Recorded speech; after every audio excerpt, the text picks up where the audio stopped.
Hello, my name is Benjamin Thornton, first year fast track student at the Hogeschool Van Amsterdam.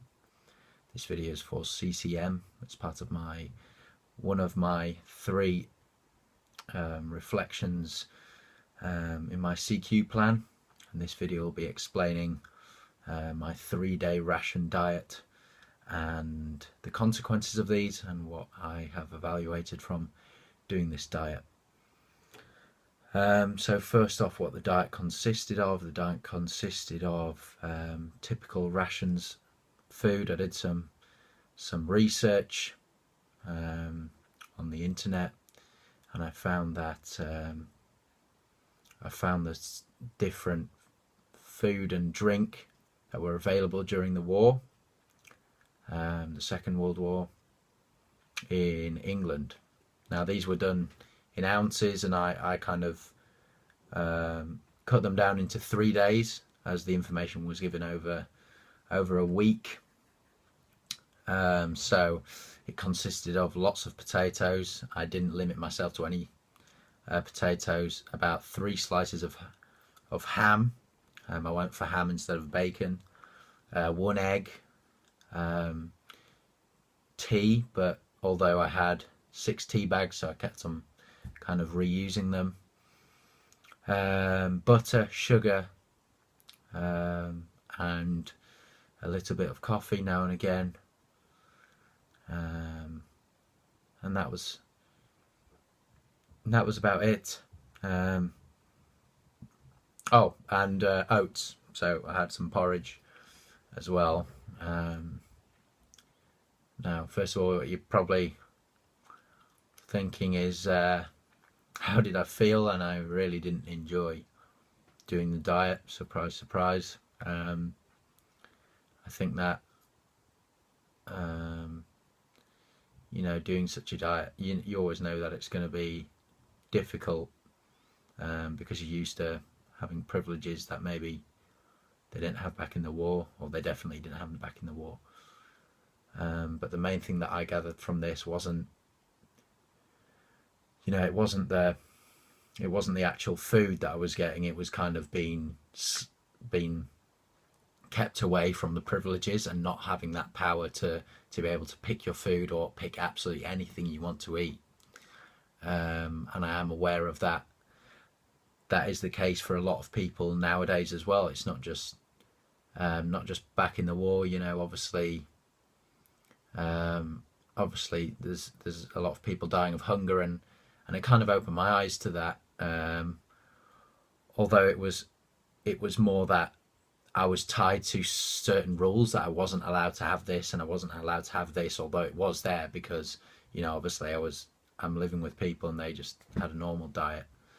And I think by doing this diet, it has opened my eyes up to kind of possible training programs that could be really important and profitable for different companies. I believe that putting yourself into a situation which you need to understand is the best way of learning. If you're going to do business in a different culture or something else, maybe it would be effective to kind of do some research into that culture, or a face-to-face talk with someone from that culture. I really feel that's important in business, and understanding different cultures as the kind of business life gets more diversified and globalization is starting to kind of spread across the world now. So you'll more often than not, you'll have to be dealing with cultural differences inside and outside of the workplace. Implementing these into the Dutch society, I think, would be a challenge.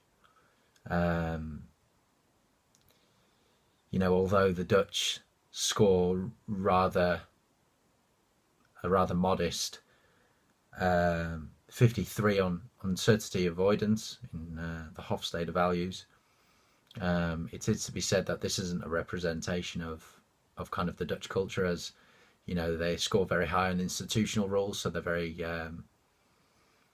they're not lenient in rule breaking or anything like that. You have to stick to a rule, and otherwise it's not going to work. Whereas on the social rules, they score very low. So implementing different kind of cultural awareness programs might be difficult, as it's not in the contract. They'll work 9 to 5, and you'll have to kind of implement them into kind of everyday operations, as I feel that the Dutch people won't go out of their way to kind of learn about a culture that could possibly profit the firm.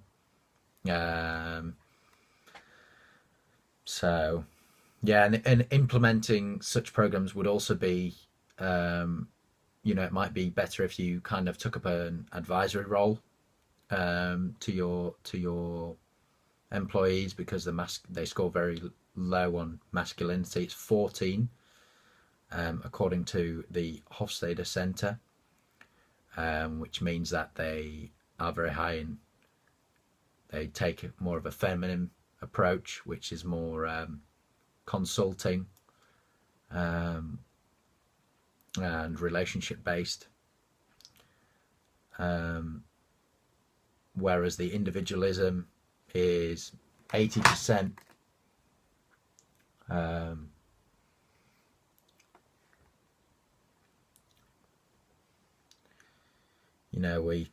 Which talks about the self-image of people there. It's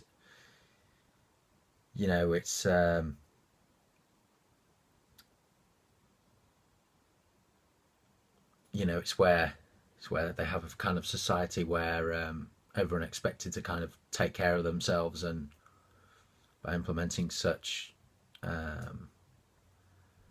cultural awareness programs, this might not be accepted. The life and work balance in a Dutch culture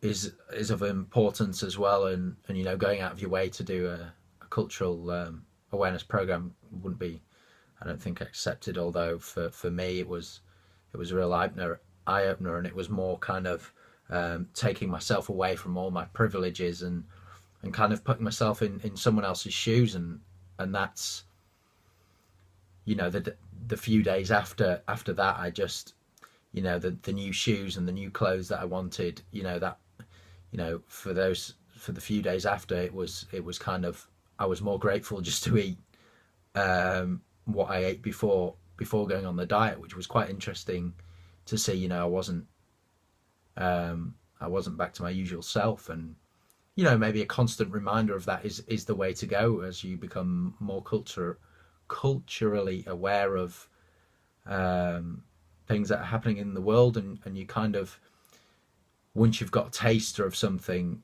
I was more prone to go and kind of look at other things that are happening in the world and the privileges that some people don't have. So that was what I got out of this CQ plan.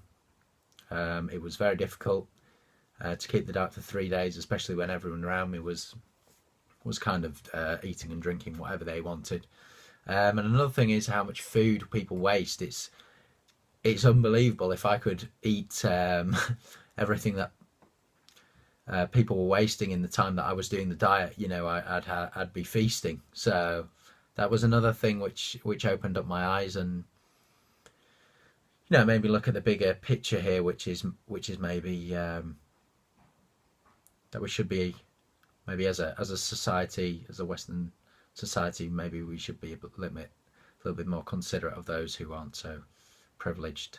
That was my reflection on my diet of 3 days, and I hope you enjoyed it.